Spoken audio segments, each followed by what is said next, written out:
Welcome everybody. PLTR stock. Okay, let's start explaining PLTR stock step by step.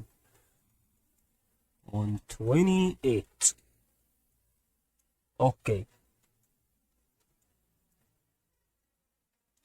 I mean this stock is such needs to goes to a little bit a decrease in momentum, and then we see it on 1 day. Okay, we are on 1 day actually, and it decrease in momentum to a minimum value where the builder stock reached, and it will increase once again next time.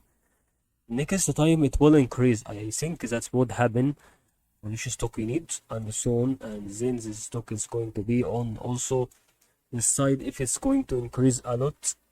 For example, like this, and decrease, and that what we want to know is this part. There is also another part which is important in 1 minute, also another 1 minute, and that the thing is about to be between those trend line. You see the wave started its process from increasing in momentum and decreasing its process of decreasing in momentum. So you may think that if there is also if you thought about if the wave is the current wave is here and is increasing in momentum, so the wave its process between those trend lines starts from here and ends from here, and that's what we wanted to explain on PLTR stock.